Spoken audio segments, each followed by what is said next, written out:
राधे राधे दोस्तों, कैसे हैं आप सब। दोस्तों, हमारे YouTube चैनल पर आपका स्वागत है। हमारे इस चैनल को सब्सक्राइब कीजिएगा और हमारी इस वीडियो को लाइक, शेयर और कमेंट जरूर कीजिएगा। दोस्तों, 5 फरवरी शनिवार को बसंत पंचमी का पर्व मनाया जाएगा।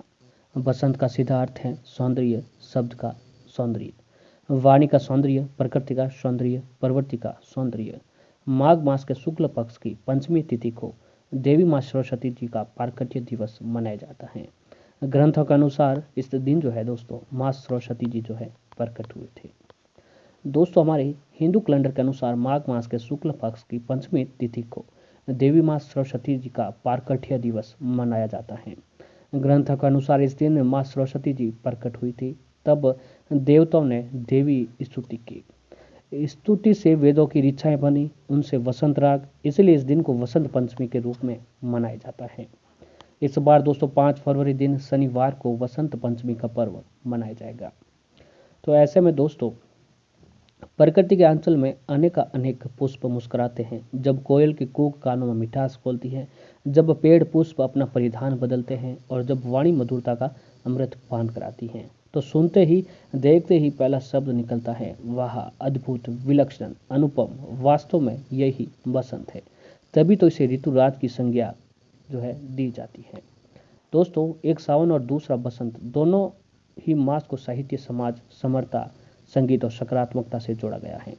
कालिदास से लेकर आज तक के अनेक रचनाकारों को ये मास आनंदित करते हैं। दोस्तों, इस दिन जो है माँ सरस्वती जी की पूजा आराधना की जाती है। जी हाँ दोस्तों, माँ सरस्वती वाणी एवं ज्ञान की देवी है।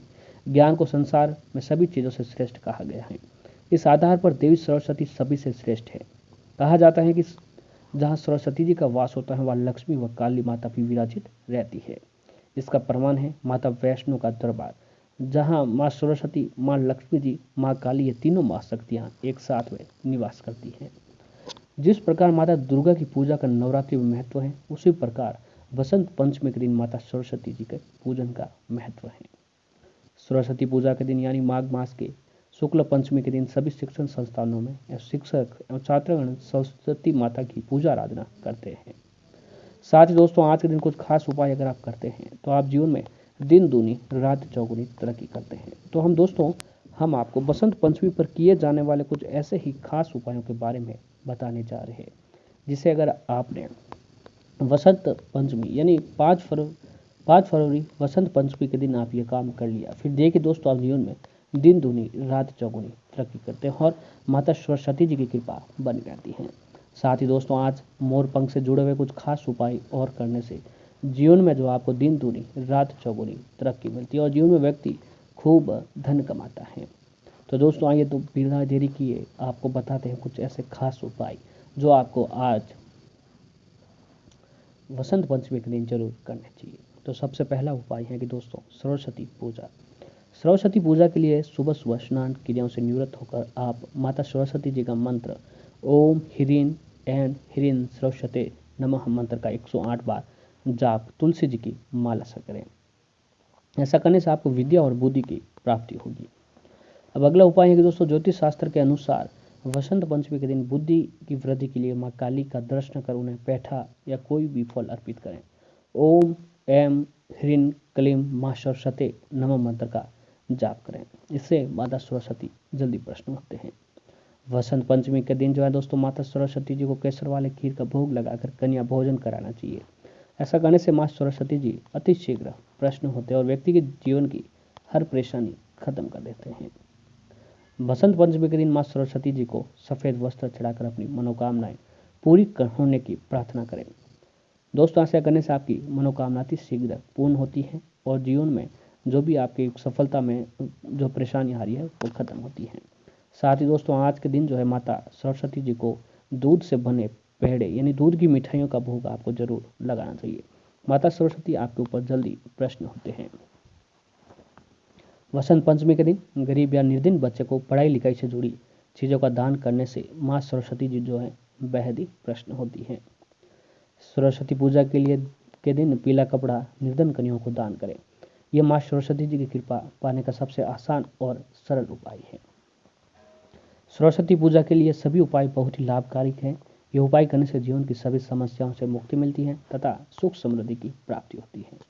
अब आइए दोस्तों आपको बताते हैं कि मोर पंख से जुड़े हुए कुछ खास उपाय, जो अगर आपने आज के दिन यानी बसंत पंचमी के दिन कर लिया तो दोस्तों आपके घर की हर नकारात्मकता खत्म होगी। आपके ऊपर कोई भी बुरी शक्तियों का साया है, आपके अंदर नकारात्मकता ऊर्जा का प्रवाह है, जिसके कारण से आपका मन बेचैन सा रहता है, हमेशा थकान सी महसूस होती है, टेंशन में रहते हैं, पढ़ाई में मन नहीं लगता है, कोई भी कार्य समय पर पूर्ण नहीं हो पाता है, बने बनाए कार्य बिगड़ जाते हैं, या आपके घर में वास्तु दोष है, तो इन सभी परेशानियों से समाधान पाने के लिए आप मोर पंख का ये उपाय कर सकते हैं।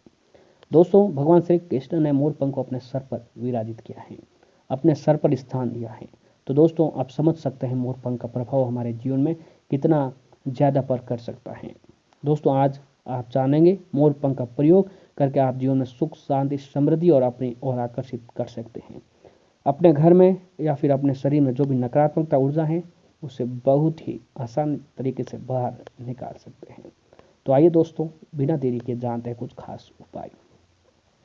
वास्तु दोष से होने वाले पारिवारिक सदस्यों के मध्य टेंशन बना रहता है, घर में लड़ाई झगड़े बेवजह उत्पन्न होते रहते हैं। घर के वास्तु दोष को दूर करने के लिए घर के आग्नेय कोण अर्थात साउथ ईस्ट डायरेक्शन में मोर पंख जरूर रखें। इस उपाय को करने से घर का वास्तु दोष ठीक होने लगता है और बहुत ही जल्द इसका सकारात्मक प्रभाव आपको देखने को नजर आता है। अब अगला उपाय है कि दोस्तों अगर आपके बने बनाए काम बिगड़ जाते हैं, कोई भी कार्य समय पर पूर्ण नहीं हो पाता है, यानी हर काम में आपको असफलता प्राप्त होती है, तो घर के आसपास श्री राधा कृष्ण मंदिर में भगवान श्री कृष्ण जी की प्रतिमा के पास मोर पंख रखें। भगवान श्री कृष्ण जी की पूजा आराधना करने के बाद उस मोर पंख को अपने घर पूजा स्थान पर रख दें। ऐसा करने से आपके जीवन में जो भी बिगड़े हुए कार्य हैं वह धीरे धीरे बनने लगेंगे। अगला उपाय है कि अगर आप किसी से प्रेम करते हैं, किसी के दिल में अपनी जगह बनाना चाहते हैं या प्रदर्शित करना चाहते हैं, लोगों के बीच में आकर्षण बढ़ाना चाहते हैं, मोर पंख को पीले रेशमी कपड़े में बांधकर हमेशा अपने पास रखें। ऐसा करने से आप में आकर्षण शक्ति विकसित होगा और आप इसके द्वारा सभी लोगों को सम्मोहित कर सकते हैं। मोर पंख से नज़र भी उतार सकते हैं कि छोटे बच्चों को नज़र लग जाने पर बच्चे बार बार रोते हैं, जिद करते रहते हैं, बच्चों के हाथों पर कुछ समय के लिए मोर पंख बांध दें। ऐसा करने से बच्चे पर लगी हुई नज़र का असर कम हो जाता है। अगला उपाय है दोस्तों, अगर आपका मन पढ़ाई लिखाई में नहीं लगता है, आपके बच्चे का मन पढ़ाई लिखाई में नहीं लगता है, बच्चे की पढ़ाई के एक स्थान पर एक मोर पंख को रखते हैं। ऐसा करने से बच्चे का मन एकाग्र होगा, मन में फालतू के विचार उत्पन्न नहीं होंगे, मन एकाग्रचित रहेगा। वास्तुशास्त्र में एकाग्रता बढ़ाने के लिए मोर पंख का उपयोग सदियों से किया हुआ आता है। दोस्तों पौराणिक समय से घर में सकारात्मकता ऊर्जा लाने के लिए मोर पंख का प्रयोग किया जाता है। घर के पूजा मंदिर में भगवान श्री कृष्ण जी के पास एक मोर पंख रखते हैं। ऐसा करने से घर में सकारात्मकता ऊर्जा का प्रभाव बना रहेगा और घर से सभी नकारात्मक ऊर्जा खत्म हो जाएगी। वहाँ जहाँ पर सकारात्मक ऊर्जा का प्रभाव ज़्यादा रहता है वहाँ सभी सुख सुविधाएं युक्त हो जाता है। उस घर में रहने वाले पारिवारिक सदस्यों के बीच बहुत अधिक मध्य प्रेम संबंध बना रहता है। समाज में मान सम्मान और उच्च पदों की प्राप्ति होती है। दोस्तों मोर पंख में दैवीय शक्ति होती है। भगवान श्री कृष्ण ने मोर पंख को अपने मस्तक पर स्थान दिया है, तो आप समझ सकते हैं कि मोर पंख कितना चमत्कारिक है। तो दोस्तों मोर पंख द्वारा किए गए ये उपाय आपके जीवन में दिन दूनी रात चौगुनी तरक्की कराते हैं और आपके जीवन में जो भी कष्ट हैं, संकट हैं, परेशानी है, तो दोस्तों मोर पंख के इन उपायों से आप हर परेशानी खत्म कर सकते हैं। वास्तुशास्त्र की मान्यता है कि यदि आप कार्यों में रुकावटें आ रही हैं, कोई कार्य समय पर पूरा नहीं हो रहा है, तो अपने पूजा के स्थल पर 5 मोर पंख रखते हैं। प्रतिदिन पूजा करें। 21 दिन बाद इन मोर पंखों को तिजोरी या फिर लॉकर में रखते हैं। ऐसा करने से धन संपत्ति में वृद्धि होगी और अटके काम बनने लगेंगे। शयन कक्ष में पूर्व या उत्तर दिशा में 2 मोर पंख को एक साथ दीवार पर लगाने से दाम्पत्य जीवन से जुड़ी समस्याओं का अंत होता है, रिश्तों में मधुरता आती है। यदि घर में वास्तु से मान्य पंच तत्वों का संतुलन ठीक न है, तो घर में सकारात्मकता ऊर्जा को बनाए रखने के लिए पूजा स्थल पर 5 मोर पंख रखते हैं। ऐसा करने से घर में सकारात्मकता ऊर्जा का प्रभाव बना रहेगा, घर में सुख समृद्धि का वास होगा और घर में किसी भी तरह की नकारात्मकता जो है नहीं बनी रहती है। तो दोस्तों पूर्ण विश्वास और श्रद्धा के साथ आप वसंत पंचमी के दिन ये सारे उपाय जरूर करें। आपके ऊपर भगवान श्री कृष्ण जी की कृपा जरूर बनी रहेगी और जीवन में जो भी दुख हैं, कष्ट हैं, संकट है, परेशानी है, वह खत्म होगी और व्यक्ति जीवन में खूब तरक्की करेगा।